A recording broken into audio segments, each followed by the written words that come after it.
The only things that are grape flavored. I've tasted tea. Yeah. Hello everyone, welcome to another episode of Distant Pebbles, the new visual novel from Grunt Steel released yesterday. We're not late on the trend or anything. Last episode we recorded, actually didn't record correctly, so we're gonna be skipping over a little bit. Don't worry, it was literally just him explaining that the toilet is in the shaft of the...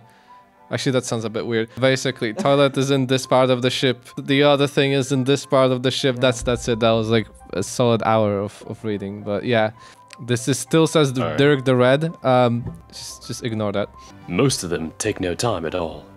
I don't know what he's talking about either. You make a small list during the afternoon as well. Such as, oh yeah, you're going to get your things and then you're gonna go to the ship or whatever. I'm so sorry. I see. Such as a laptop and a lot of movies. He also offers to share some of his collection with you. It's mostly old action movies from Actos, apparently. The rest of the day goes by fast as you continue making a list and going through minor functions of the Firefly. They have action movies in that world? Grunt, do they have milk in that world? Oh no. Okay, He also tells you about the rest of the crew of the Firefly. There are few people who are not on Earth, but rather on the ship, which is in orbit around Earth. There's more people than you thought. Gerald, Tom, Sean, Shayla, Rex. You make a mental note and try to remember as many names as you can, even though John reassures you that you'll be properly introduced to everyone. He guarantees that Max will want to give you a tour as soon as you're on the ship. Before you know it, it's almost dinner time. would you like me to book a car to take you back to your hotel? I think I'll walk. I need to grab something to eat on the way as well. I'd offer to join you, but I'm sure you're tired of my rambling already. Yes, Dirk, tell me again where the toilet is. Oh, well, the toilet is actually not that far from here. It is... He smiles. Never underestimate a good nap, was it? You learn quick. Oh yeah, he took a nap while on the clock or whatever. That was cool. Yeah, Scuttle the Badger. I'll be seeing you tomorrow. ... See you tomorrow, Dirk. Yes! As you make your way back to the hotel, you nearly notice how tired you are. You really notice, not nearly notice. That makes no sense. As you make your way back to the hotel, you really notice how tired you are. I almost said it again. You decide to grab something to eat at the hotel restaurant. It's a slow, calm evening. You even make it to bed early. On the streets. Don't go to bed on the streets. Despite the nap, it does not take you long to fall asleep.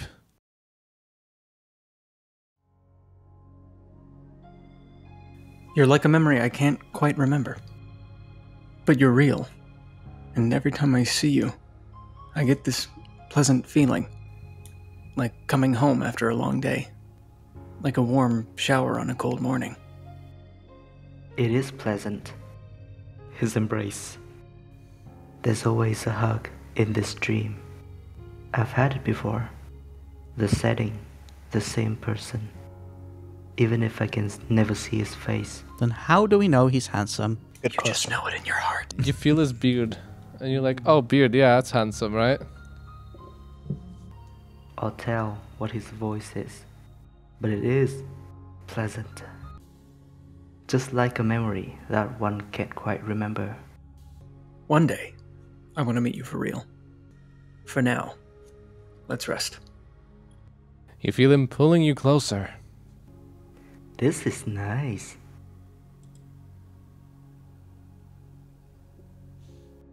You wake up just before your alarm rings. You feel rested, but there's a weird feeling. You can't shake the feeling that things have been moving faster and faster the recent days. Maybe it's because you know you're going on some kind of adventure. It's like the build-up to an explosion. Faster, faster, faster. Good thing there's a bit of a break today. Gotta remember to breathe sometimes. I wonder what it'll be like. And I wonder which part of my recommendation they went for. I'm gay. No way to know but to go forth, right? You get out of bed and get ready for the day.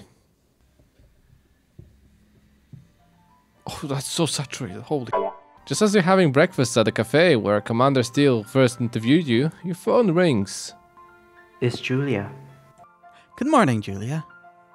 Good morning. How's it going? Is Team Jules winning? Not that there's a competition. Yes, I know you got the job. There's no way they'd interview you for so long otherwise. Right? To always the enthusiast, ... It looks like I'll be coming back home for a bit, before going away for real. It's going to be a long time, Jules. I'm so excited. And you have something amazing on your resume for when you get back. By the way, ... you almost make it sound like I won't call you every so often and check on things. Always the caretaker as well. You know, you technically won't be my boss for a while. You're not getting away that easy. I'm not sure I'll be able to bring my phone with me. So, you should ask. I want to hear everything. Especially how you're doing. How are you feeling now that you know you're the best there is? The best there is? You just got a really high profile job. I knew you'd get it. Being on Team Jules and all. I guess we won then, didn't we? I'm feeling good. I'm actually getting excited for this. Maybe I could tell you a little more when I'm back home. Should be tomorrow by the looks of things.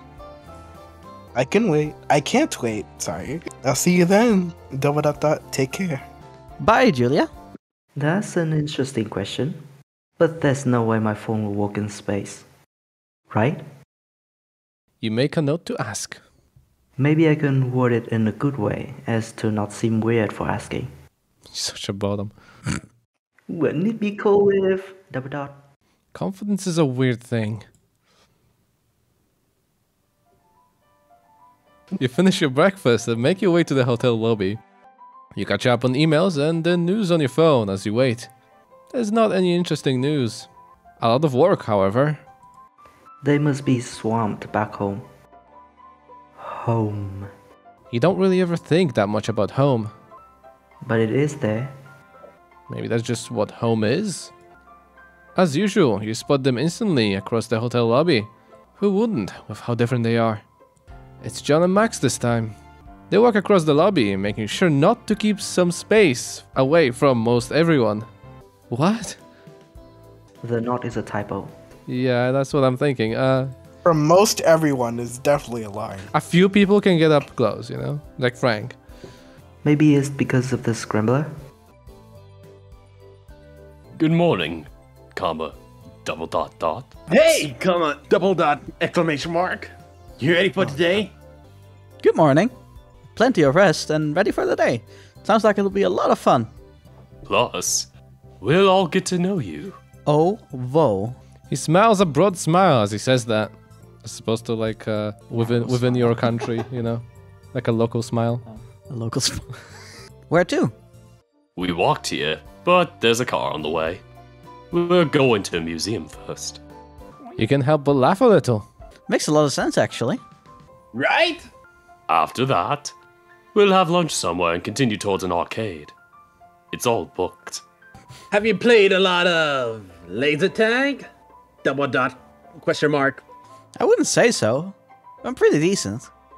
I'll be on your team then. Can't wait to shoot this big lug. As he says that, he elbows John. The big badger doesn't even seem to notice. Will this get your attention? I'm sorry. Jesus. And then, we'll be on to dinner. I found a place out by a lake.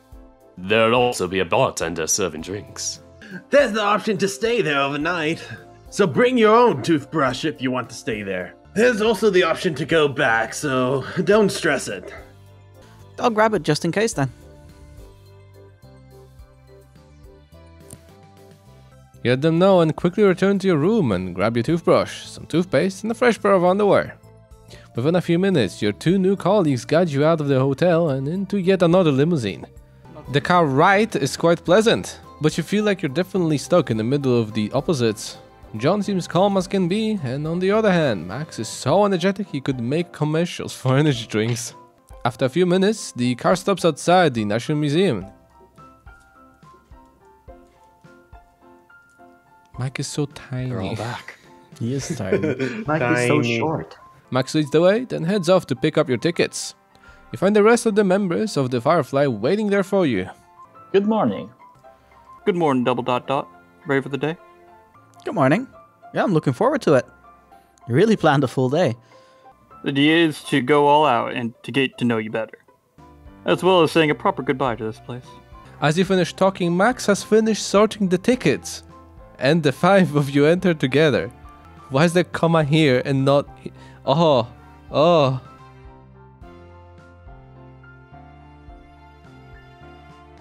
Max motions for you to follow him, and the 2 of you get ahead of the group. He puts his hand behind his head in what looks to almost be a nervous move. I think most people have different things they want to check out here. For, their own reasons. As you look towards the rest of the group, Mike and Charles seem to be discussing something on the side, and John is on his way over to you and Max.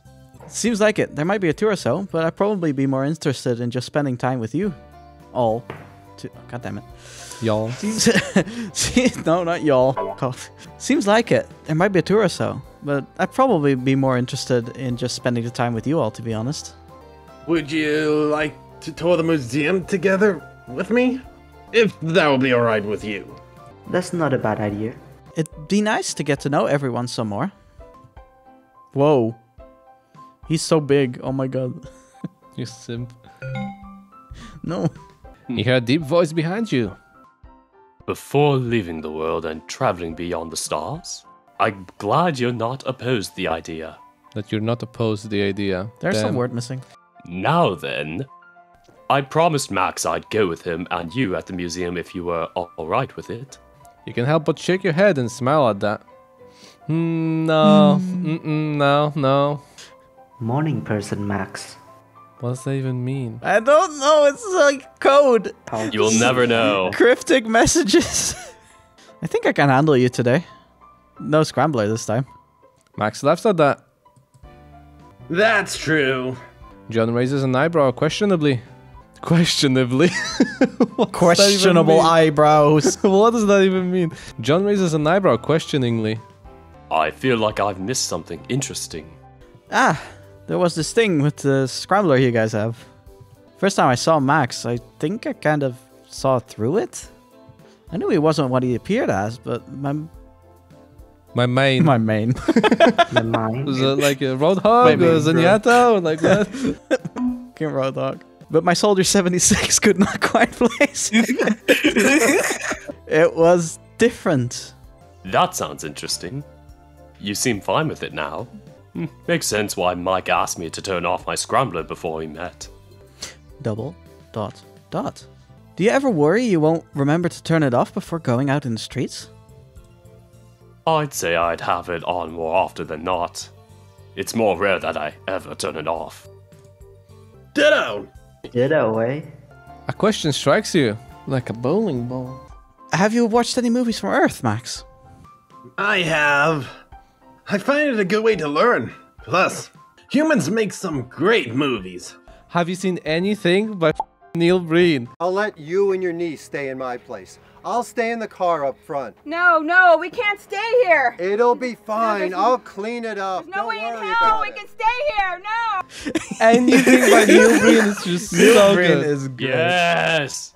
You might have picked up some slang there, bud. My home slice. Max stares John dead in the eyes and drops his arms.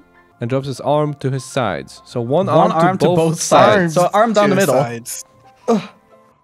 Mood. No. Such a mood. John breaks out into a laugh. Cute. At least I didn't say bitchin'. Bitchin', huh? That's a bitchin' word. How do you do, fellow kids? Bro, you're such a I'm kid. cringing. Stop it. John Maddox is cancelled. John Maddox is over party. What's bitchin'? No, stop. John and Max stare each other in the eyes in silence. Each other is each space other, right? Huh? Each other is fine. That's Okay. yeah. That's word. I thought it was. it is. It's like Dutch. You put everything together and make one giant word. Double dot dot. 1, 2, 3, 4, 5 seconds. so shush your face, you phone? Shut. Shut, bullet. It's meatballs in Swedish. John lets out a soft chuckle. Alright. I can't hold it. Not a word I'd ever think to use as such. Despite silliness of it, Earth truly is a place with broader horizons. As you speak, Charles and Mike approach the three of you. Oh, you're approaching me? Hi, you three. Sorry for the sudden distraction, but there's an unexpected phone call I need to take. He looks disappointed as he speaks. I'll catch up to you if I can. I will keep you company, Mike. He's mine! The two excuse themselves and walk off. Shall we? Here, let's start this way. Max leads you towards the temporary dinosaur exhibit. Temporary dinosaurs? What is in these buildings? Why aren't there permanent dinosaurs? John falls in line next to you, right behind him.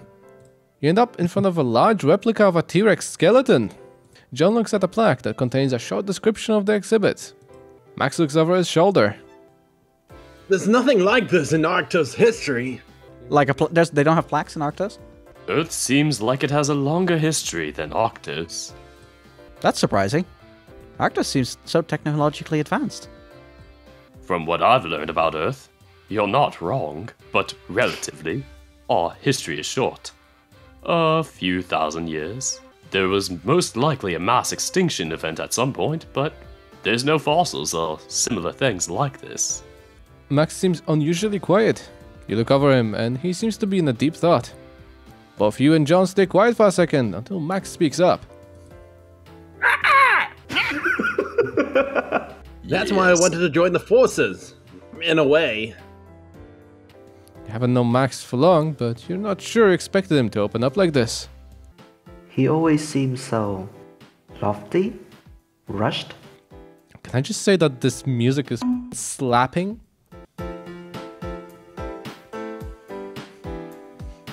John just smiles and listens. Yes, it's probably best just to do the same. To know what's out there, and maybe find out where we're from. Like Earth. There's no way things are this similar as a coincidence, right? It's pretty wild. It's a pretty good wish. Not very unique. It doesn't have to be, does it? We both have pretty wide dreams. That just kind of slipped out. Ooh. I don't like things slipping out. Both Max and John look at you. Go hard or go home. Or go hard to go home. Go hard to go limp. What? Don't these pictures remind you of dragons in a way, Max? Oh my god. He points to the depictions of T-Rex on a little information plaque. There's ideas that this is where the legends of dragons on Earth comes from. But at the same time, when I think about it, legends predate the technology used to put all the pieces together, so to say. Maybe dragons were on Earth at some point. I mean, there's bears and badgers here. The obvious question strikes you. It feels weird to ask. But once again, how will you ever know if you don't ask? How does that work on Arctos? Ah, you're asking if there's non-sapient animals. Well, there are. And there's also a large following of vegetarians because of it. Was your face that easy to read? However, most people do not think about it. There's a large genetic difference. A badger like me is not a badger, in any way except appearance. Also, you don't look like a regular badger. Let's be real here. Regular badgers is not that thick. No. Yes, you were. You can help but notice a wink as he speaks. A large genetic difference. I see. And with the way he's looking at you, your mind is either playing tricks on you, or the man is flirting with you. My heart belongs to another. There's something to think about. No non-sapient dragons, though. Either you're easy to read, or they got mind-reading tech. ...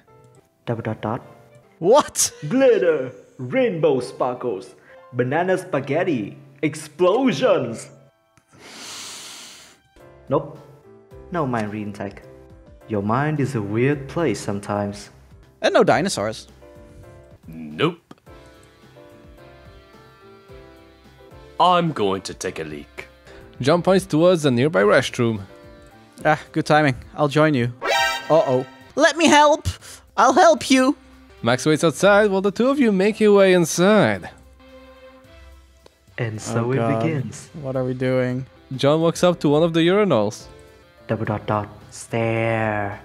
Is he standing at that one in an attempt to make me peek?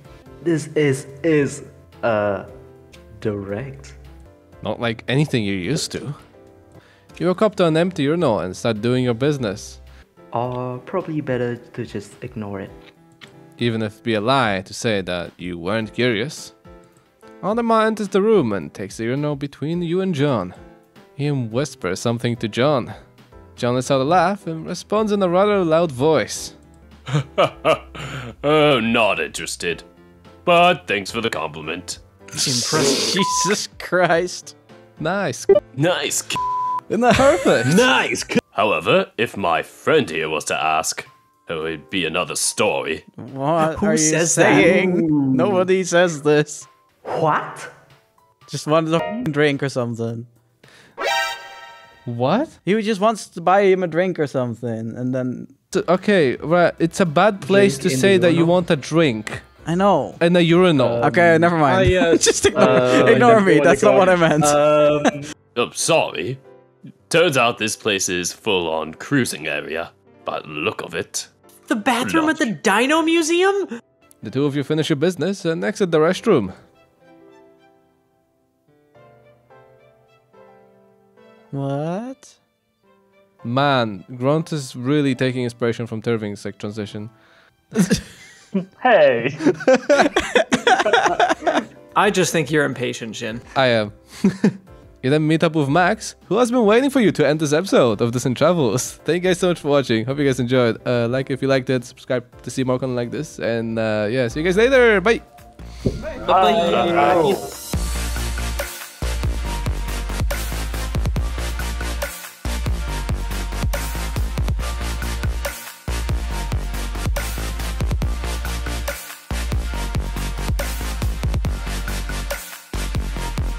That guy literally got between them and literally said, nice.